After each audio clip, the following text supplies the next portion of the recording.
Assalamualaikum warahmatullahi wabarakatuh. Perkenalkan, kami dari kelompok 7 akan mempresentasikan hasil diskusi kami selama beberapa minggu ini. Yang beranggotakan saya sebagai ketua, Maulana Fitri Jati, NIM 83. Lanjut. Saya Kevin Muhammad Ifki, NIM 84. Lanjut. Saya Andi Tinggar Agustin, NIM 86. Saya Suci Ramdhani, NIM 92. Saya Tirta Andi Nugroho, NIM 56. Saya Bakti Putra Tama dengan NIM 62. Assalamualaikum warahmatullahi wabarakatuh. Perkenalkan, nama saya Bakti Putra Tama dengan NIM 62 sebagai presenter nomor 1. Pada kesempatan hari ini saya akan mempresentasikan hasil kerja dari kelompok 7, yaitu membahas tentang bijektif, inverse, komposisi, graph of function, floor function, dan scaling. Oleh karena itu, mari kita langsung masuk saja ke materi-materi berikut. Fungsi bijektif. Suatu fungsi bisa dikatakan bijektif atau bijeksi jika memenuhi dua syarat. Fungsi f sama dengan a maka b, memenuhi sifat-sifat fungsi injektif, fungsi satu-satu, dan fungsi surjektif atau fungsi onto. Gampangnya, setiap elemen di domain A punya semacam pasangan unik di kodomain B, dan setiap elemen di kodomain B punya pasangan di kodomain A. Semua elemen punya pasangan masing-masing. Lalu untuk sifat-sifat bijektif, fungsi f sama dengan a maka b merupakan fungsi bijektif jika setiap elemen B, dan setiap elemen A, elemen A. Ketika memetakan dua fungsi, yaitu pemetaan antara A dan B, di mana B tidak perlu berbeda dari A menjadi sebuah bijeksi, maka setiap elemen A di himpunan A harus dipasangkan dengan setidaknya satu elemen B di himpunan B. Tidak ada elemen A di himpunan A yang punya lebih dari satu pasangan di himpunan B. Setiap elemen B di himpunan B harus dipasangkan dengan setidaknya satu elemen A di himpunan A juga. Dan tidak ada elemen B di himpunan B yang punya lebih dari satu pasangan di himpunan A. Lalu untuk contoh fungsi bijektif, yaitu f sama dengan r maka r dengan fx sama dengan x minus 1. Karena f adalah fungsi injektif dan surjektif, diketahui a A sama dengan x1 kurang dari sama dengan x kurang dari sama dengan 4. X adalah anggota bilangan asli. Dan untuk B sama dengan 3, 4, 5, dan 6. Jika X anggota dari himpunan A dan Y anggota dari himpunan B, di mana Y sama dengan fx, maka range dari fungsi fx sama dengan x tambah 2, yang dimana dalam range-nya menjadi f sama dengan 1,3, 2,4, 3,5, dan 4,6. Sebagai contoh fungsi bijektif, ini merupakan bentuk dari diagram booleannya. Lalu untuk beberapa perbedaan dari fungsi injektif, surjektif, dan bijektif adalah sebagai berikut. Injektif atau satu ke satu. Setiap elemen di domain A punya pasangan unik di kodomain B. Tapi tidak semua elemen di kodomain B harus punya pasangan. Dan untuk yang kedua yaitu fungsi surjektif atau onto, setiap elemen di kodomain B punya pasangan di domain A. Tapi tidak semua elemen di domain A harus punya pasangan unik. Maka menjadi seperti ini. Lalu untuk bijektif, gabungan dari injektif dan surjektif. Lalu untuk diagram booleannya akan menjadi terurut. Untuk yang injektif menjadi setiap domain memiliki kodomain yang unik jadi berbeda. Lalu untuk yang surjektif itu ada yang bergabung dan yang satu terpisah. Dan untuk yang bijektif ada yang memilih satu tetapi berbeda kodomain. Dan untuk BC nya ya seperti berikut. Bagaimana cara membuktikan fungsi-fungsi tersebut atau bijektif? Pertama-tama, definisikan peta F sama dengan A maka B, dan kemudian menunjukkan bahwa F adalah bijeksi dengan menyimpulkan bahwa A sama dengan B. untuk membuktikan f adalah bijeksi, kita harus menuliskan inverse untuk fungsi f atau menunjukkan dalam 2 langkah bahwa f bersifat injektif dan f adalah surjektif. Jika dua himpunan A dan B tidak memiliki ukuran yang sama, maka tidak ada bijeksi di antara keduanya. Fungsinya bukan bijektif, oleh karena itu seringkali lebih mudah untuk menganggap bijeksi sebagai pasangan elemen domain A dengan elemen kodomain B. Faktanya, jika A sama dengan B, maka sama dengan N. Maka ada N bijeksi antara A dan B. Fungsi inverse. Fungsi inverse atau dengan simbol f-1x adalah kebalikan dari fungsi aslinya, yaitu fx. Syaratnya fungsi aslinya harus bijektif untuk memiliki inverse fungsi. Maka syarat agar suatu fungsi memiliki inverse, fx harus merupakan fungsi bijektif dan grafik fungsi tidak boleh membalik. Untuk contoh inverse fungsi dari berbagai cara penyajian fungsi. Diagram panah dapat dilakukan dengan membalik arah panah. Contoh gambar di samping ini.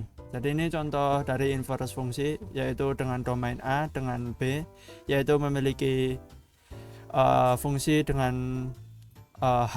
Maka jika di inverse, maka berkebalikan, yaitu yang harusnya domain ke kodomain menjadi kodomain ke domain.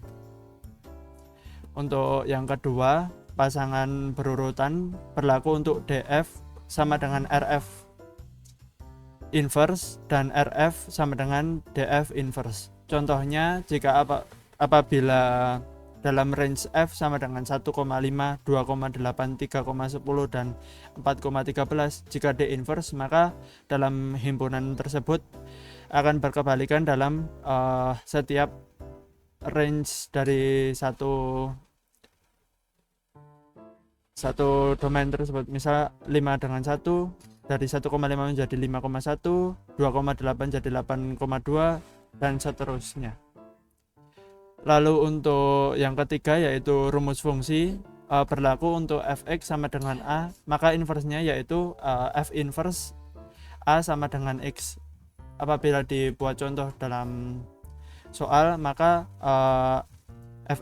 apabila fx sama dengan 2x tambah 1, jika d inverse, maka f inverse 2x tambah 1 sama dengan x, yang apabila dilanjutkan menjadi y sama dengan 2x tambah 1 dan x sama dengan y minus 1 per 2, maka f inverse x sama dengan x minus 1 per 2.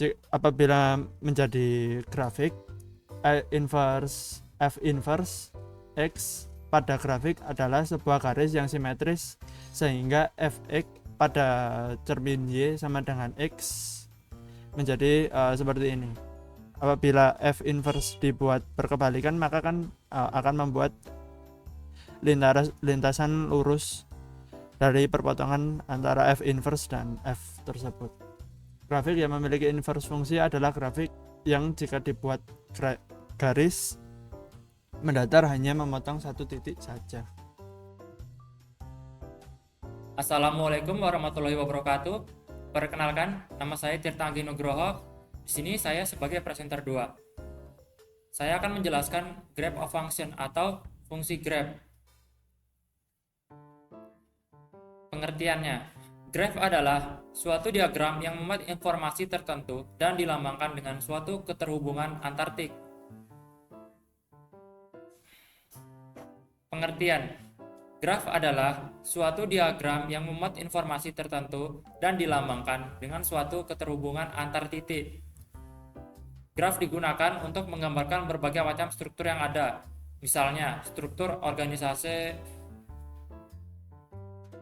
Graf digunakan untuk menggambarkan berbagai macam struktur yang ada. Misalnya, struktur organisasi, rute jalan, dan bagan alur pengambilan mata kuliah. Tujuan untuk menggambarkan objek-objek agar lebih mudah dimengerti. Suatu graf G terdiri dari 3 struktur. Suatu graf G terdiri dari 3 struktur. Yang pertama, himpunan simpul atau vertex atau titik atau node yang dilambangkan dengan V sama dengan V dalam kurung G sama dengan V1, V2 hingga V yang berhingga dan tidak kosong.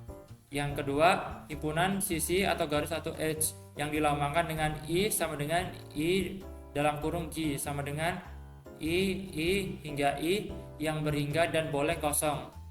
Yang ketiga, setiap sisi menghubungkan dua simpul.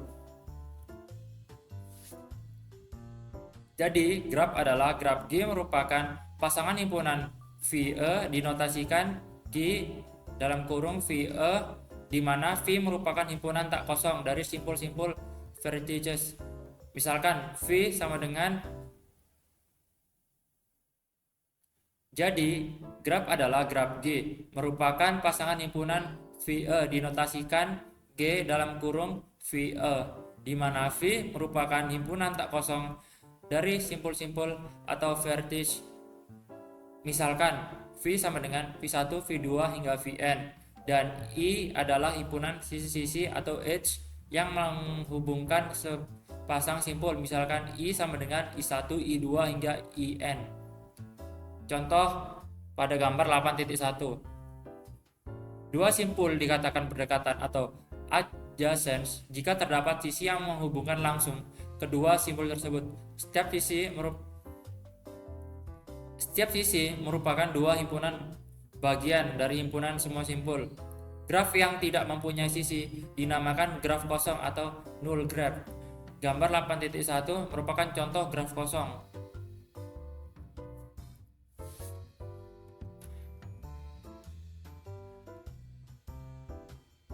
Graf sisi ganda merupakan graf yang memuat dua simpul yang dihubungkan lebih dari satu sisi, sedangkan graf yang mempunyai simpul yang dihubungkan dengan lebih dari satu sisi dinamakan multigraph atau multiple graph. Gambar 8.1 pada C dan E merupakan contoh multigraph. Berdasarkan orientasi arah pada sisi, maka secara umum graf dibedakan atas dua jenis, yaitu yang pertama, graf yang semua sisinya tidak berarah dinamakan graf tak berarah atau undirected graph. Dari gambar 8.1 terlihat bahwa gambar 8.1 A, B, C merupakan graf tak berarah. Yang kedua, graf yang semua sisinya berarah dinamakan graf berarah atau directed graph atau Kedua, graf yang semua sisinya berarah dinamakan graf berarah atau directed graph atau digraph. Dari gambar 8.1 terlihat bahwa gambar 8.1 DE merupakan graf berarah. Dalam bab ini, jika hanya disebutkan graf saja, maka yang dimaksud adalah graf tak berarah atau graf yang pertama. Graf yang setiap simpulnya dihubungkan ke simpul yang lain disebut graf lengkap atau complete graph. Gambar 8.1b merupakan contoh dari graf lengkap. Jenis graf. Graf berdasarkan ada tidaknya gelang atau sisi ganda dapat dibedakan menjadi dua jenis, yaitu yang pertama, graf sederhana adalah graf yang tidak memiliki gelang maupun sisi ganda. Yang kedua, graf tak sederhana adalah yang memiliki sisi ganda atau gelang. Graf berdasarkan orientasi arah pada sisi digolongkan menjadi dua jenis, yaitu yang pertama, graf tak berarah adalah graf yang sisinya tidak mempunyai orientasi. Pada graf tak berarah, urutan pasangan simpul tidak diperhatikan. Yang kedua, graf berarah adalah graf yang setiap sisinya memiliki orientasi arah. Sisi yang memiliki arah disebut juga dengan busur. Latihan soal graf. Diketahui graf sebagai berikut. Yang pertama, berapakah jumlah simpul dan sisi dari graf tersebut? Yang kedua, berapakah derajat masing-masing simpulnya? Yang ketiga, berapakah derajat totalnya? Sisi yang pertama AB, yang kedua AC, yang ketiga AD, yang keempat BC, yang kelima BE, yang keenam BD, yang ketujuh CF, yang ke-8 CD, yang ke-9 CE, yang ke-10 BF, yang ke-11 EG, dan yang terakhir 12 FG.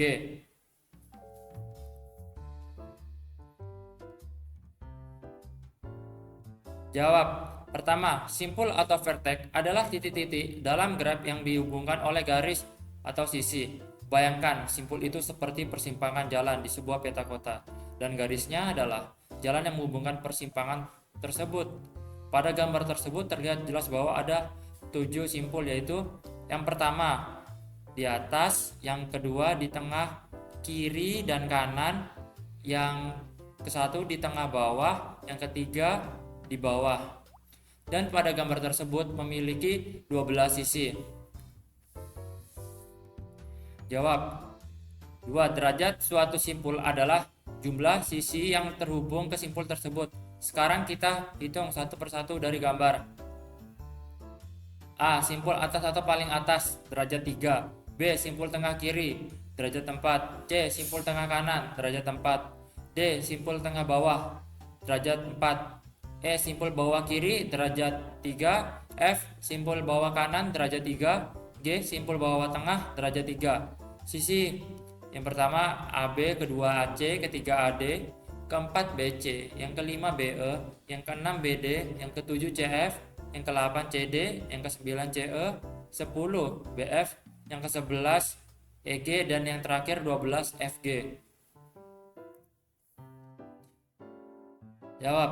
3. Derajat total. Jumlah semua derajat 3 ditambah 4 ditambah 4 ditambah 4 ditambah 3 ditambah 3 ditambah 3, hasilnya 24. Sesuai dengan teorema jumlah derajat dalam graf, sigma derajat sama dengan 2 kali jumlah sisi.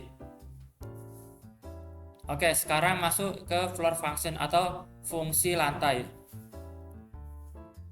Fungsi floor dari sebuah bilangan real X adalah bilangan bulat terbesar yang lebih kecil atau sama dengan X. Floor X sama dengan max, di mana n anggota bilangan bulat, di mana n lebih kecil atau sama dengan X.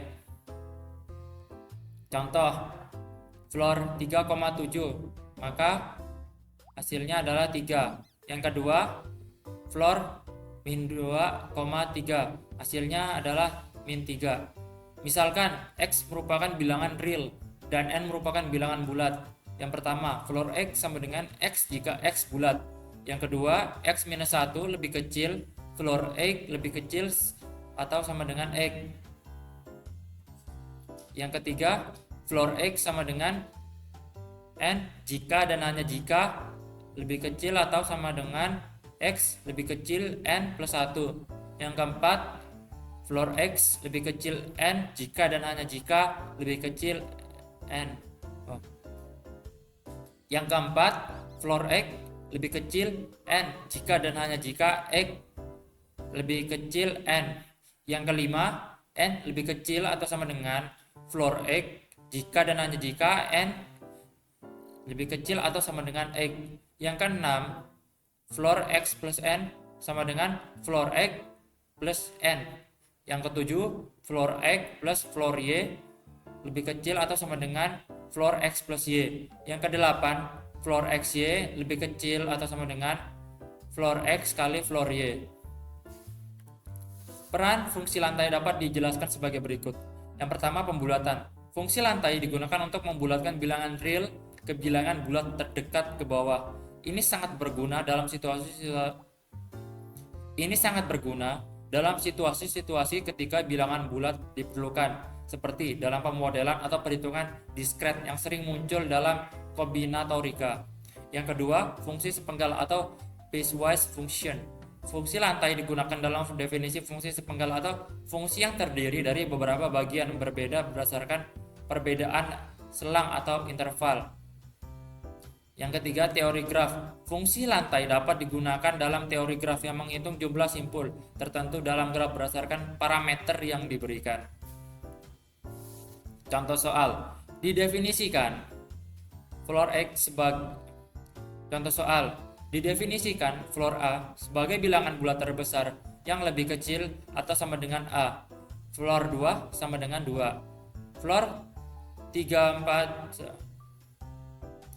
2 sama dengan 2. Floor 34 sama dengan 0. Dan floor 43 sama dengan 1. Jika X sama dengan 7, maka nilai floor 3X plus 14 minus X adalah, jawab, floor 3 kali 7 ditambah 1 per 4 per 7 sama dengan floor 22 per minus 3 sama dengan minus 7 1 per 3. Maka hasilnya adalah minus 7. Ceiling, pengertian. Misalkan X adalah bilangan real, berarti X berada di antara dua bilangan bulat. Fungsi ceiling dari X dilambangkan dengan ceiling X. Misalkan X adalah bilangan real, berarti X berada di antara dua bilangan bulat. Fungsi ceiling dari X dilambangkan dengan ceiling X. Definisi fungsi tersebut adalah ceiling X menyatakan bilangan bulat terkecil yang lebih besar atau sama dengan X. Dengan kata lain, fungsi ceiling membuat X ke atas. Beberapa contoh nilai fungsi ceiling. Pertama, ceiling 3,5 maka jadi 4. Ceiling 0,5 maka jadi 1. Ceiling 4,8 maka jadi 5. Ceiling minus 0,5 maka jadi 0. Dan ceiling minus 3,5 jadi 3. Contoh soal. Misalkan ceiling X menyatakan bilangan bulat terkecil yang lebih besar daripada atau sama dengan X jika X sama dengan 2 per 1 per 1001 ditambah 1 per 1002 hingga 1 per 1010. Maka ceiling X adalah, kita jawab, nilai minimum untuk X adalah X sama dengan 2 per 1 per 1000 ditambah 1 per 1002 ditambah 1 per 1003 hingga 1 per 1010 sama dengan 2 per 55 per 1001. Maka hasilnya 2002 dibagi 55, maka hasilnya adalah 36,4. Dan untuk nilai maksimum untuk X adalah X sama dengan 2 per 1 per 1010 ditambah 1 per 1010 ditambah 1 per 1010 hingga 1 per 1010 sama dengan 2 per 55 per 1010 sama dengan 2020 dibagi 5, maka hasilnya adalah 36,7. Dengan demikian, ceiling X adalah 37.